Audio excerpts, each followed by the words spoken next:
All right, on this episode of Bowks Talking Bouts, excited to be talking to an individual set for a very intriguing bout that goes down at Bellator 292 on March 10th. A heavyweight clash as Valentin Moldavsky and Linton Vassell clash, and very excited to have Linton on the show to talk a bit about that. How's your day going there, man? My day's going well. It's going good, man. A little bit of treatment earlier on, run a few errands, and now I'm about to go hit some pads.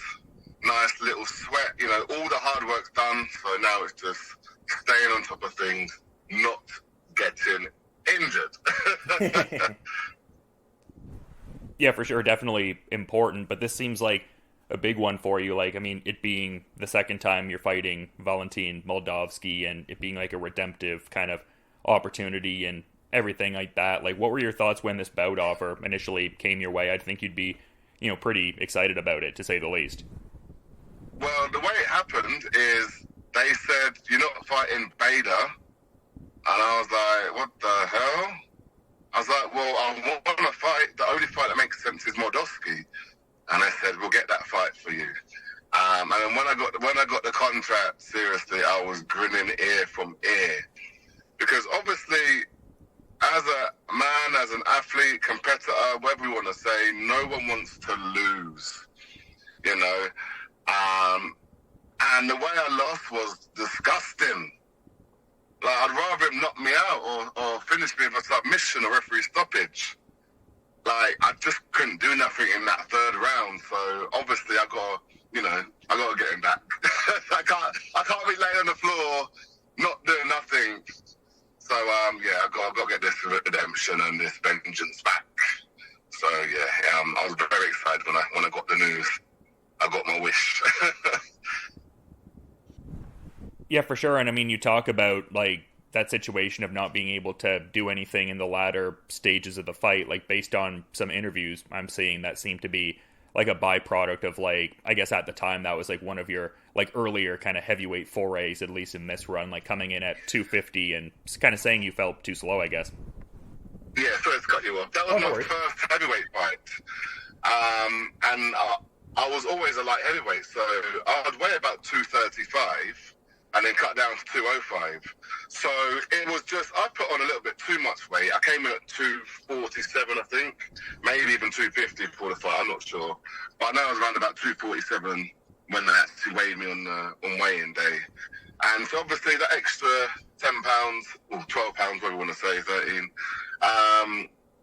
makes a difference. And I thought I could carry on fighting at a fast, hard pace the whole 15 minutes, and obviously it caught up with me. Obviously it was beating me up as well. But after that happened, I went back, cut the weight down to 240, and you can see what happened after that. I went on a 4-fight win streak. So that shows in myself and shows in my training and my belief that if I do things right, listen to my body and do things the right way, the results will come. Yeah, and I mean, that was the last time you have tasted defeat in MMA, like putting together an impressive 4-fight win streak since then, and it seems like you've navigated the, I guess, heavyweight division approach in a more refined way since that initial go around. Like, would you say those are the, I guess, two biggest differences, like just in the sense of your familiarity with like preparing for, the kind of heavyweight shape you need to be in and everything like that? Like, do you think that's the, biggest difference, like the familiarity with the heavyweight division coupled with maybe the confidence from the momentum you have? Yes, definitely. It is like, because obviously going from like heavyweight to heavyweight, that's a big drop, a big difference in weight. So obviously carrying around that weight and obviously moving people around, it's a bit tiring. So I would say my fight style has changed, not so much, but in the fact that I don't bulldoze. I think I used to bulldoze quite a bit and try and get the fight finished like in the first 10 seconds as quickly as I could. Now I'm taking my time, I'm enjoying it, finding the holes rather than forcing them. And I think when you try and force things, you panic, you get tired because you're forcing it, you're using all your strength. and obviously it catches up, and you get more tired, fatigued, and he is able to capitalize. And you were mentioning before that you were almost kind of surprised you didn't outright get the heavyweight title shot, and I think myself and a few other people were also, surprised by that there. But I just think the dynamics with this fight, especially just both of you having that previous history with Ryan Bader, I would feel like it would be all but assured that this is a title eliminator. Is this something Bellator has expressly communicated to you at all? Yeah, 100%. This is title eliminator. This is. And going off what you said, we both have history with Bader. So, in a way, gutted that I didn't get the title fight. But in a way, this is probably the best, the second best matchup to have. Obviously, because Bader's beat us both. So obviously a big win over Moldavsky. There should be no reason why I won't be next. Yeah, I think it would just work out really well for you, because it seems like for the last little while, because you've had those respective fights in 2017 and 2019, and as much as there's that unfinished business and I guess desire to have rematches in those instances, I would feel like this is an entirely different version of yourself at this point, and also kind of well set up too, being that if you get your ideal outcomes here, you could likely get both of those fights this year. Yeah, exactly, man. And I feel like everything happens for a reason, and this is the path right now. I wish it was straightforward, but I'm enjoying the process, and it's a big test to see what I've got, what's in me, Yeah, for sure. And I think a great part of your preparations has been the Kill Cliff FC components. At least that was the case the last time we were kind of talking there. It just seems like there's an endless amount of elite heavyweight bodies from across all the big kind of global platforms. Can you kind of speak to how this last camp has gone? I would think it would be great as always. Yeah, camp's been good. I've had a lot of good training going on. Them times where you want to quit. I don't want no more. I've got to go in again today, we all hold each other accountable. That's what I love about this team. Just because you might be out on a rough day, still get that work in. You might be on a rough day in the cage. Are you going to quit, or are you going to push through it until until the fight or the round's done? So that's one big thing I love about my team. And the coaches, Henry, Greg, they proper push to the, to that next step, and make sure you're doing what's supposed to be done, should I say. Yeah, that's great. Oh, sorry, go ahead. What they expect from you as well, and what the team expects from you. We'll have a high work rate, so they push you and make sure you do it.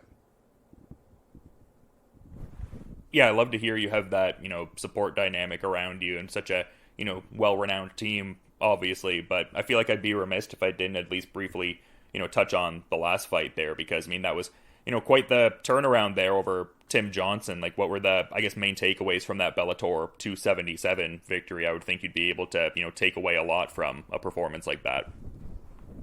It shows you, when times are hard, I just hulk out. And I can take an E-Honda headbutt as well. I don't know if you saw that. As he comes rushing in, he ends up headbutting me, but he ends up cutting his own head open. So I don't know if he got more dazed, because I was dazed anyway. I took away from that I can take a beating, fight for adversity, come on top, and win spectacularly as well. So that, for me, that's my favourite fight, and for me that shows the heart that I've got, because I've never had a fight like that. So that showed me a lot in myself. Yeah, well, it says a lot that you speak so highly to the performance. You're, an experienced pro at this juncture, obviously. So for that last one to be such an emphatic, memorable one for you is, great. Just the fact that you said you were able to tap into something new you hadn't prior in your career. Yeah, never felt something like that, yeah, so yeah, it was something new to me, and like you said, sorry, and I feel like everyone needs to sort of go through that at some point in their life or their career, should I say? Yeah, for sure. And then just kind of in redirecting the focus to this one, like we've, understandably talked about the differences in, what you bring to the table from the first fight versus to this upcoming rematch. Like, what do you see in terms of like Valentin Moldavsky's stylistic attributes whereby you can tell maybe he's like improved or differed from, the first fight relative to, leading into this rematch, I suppose? I think he's the same, to be honest. Not saying that he hasn't evolved, but he's a high volume. He likes his takedowns, he likes his overhands. I haven't really seen him finishing people. It's more he'll go the distance and try and wear you out and, try and beat you in the later rounds. But yeah, I feel like, obviously he's got better because he's still winning and stuff. But yeah, I feel like if we put us two together, from where I've gone to where he's gone, I've just shot up. I've gone on a tear, and finishing people is a big part of that. It's all good winning, but if you're not finishing them, making a statement, you're not improving. Yeah, I mean, I think you've had like a good run of that, though, especially, I mean, recently, just in looking at the 4-fight streak. I mean, the 75% finishing rate across it, like that Tyrell Fortune fight, the only one to go the distance. So, yeah. Yeah, and that shows in myself, the levels I've improved from the first fight that I had with Moldavsky, and even the fight I had with the other guys as well. Because it got to a point where I wasn't really finishing people as much like I used to, and I felt that was probably the end of the light heavyweight days for me when I stopped finishing people and I started to lose. It was like, yeah, it's time to, bump up to heavyweight. Or maybe I should have done it before, but I felt like we all have our journey. This is the journey that I'm supposed to be on. Yeah, for sure. And I mean, maybe this might come as a random question, but just as we're kind of talking about like, a tenured light heavyweight navigating a move up to heavyweight, just at the time of this recording, John Jones readying to, step up and fight for the heavyweight title. Like, is that something you've been following at all? Do you have any like thoughts or inferences to, how he's navigated that transition between divisions, I suppose? Yeah, I've been watching it, not too much, because obviously I've been trying to focus on myself. But yeah, I've been watching it. We all know he's a dangerous man, but so Cyril as well. On the feet, I feel like Cyril's got that, but we all know John Jones has a great fight IQ, and I think he's going to take him down. And if that does happen, then John Bones is going to be the new heavyweight champion. If it stays on the feet, then we'll have Cyril as the new heavyweight champion. I feel like Cyril's quicker on his feet, and he'll catch him. But if he goes to the ground, then yeah, it's end game for him. Yeah, for sure. And then I guess in speaking about the heavyweight title picture, like, I mean, we've talked about it before, like you could conceivably, get those two fights and be right in that mix and everything by the end of the year. Like, is that like a express goal you have for this year? Like, do you like, is that like a concrete, like set in stone thing you would like to actualize into reality this year? Like, obviously certain things have to fall into place, but is that like something like as the 2022 ended kind of thing you're thinking is like an express goal for this year? 100%. I want to be king. I want to be champ. I got Moldavsky to take out of my way first, and then I can fight the champion. But I can't look past Moldavsky. Got to be respectful. He's the test I got in front of me first, so I got to deal with him, and then I'll be coming for Bader.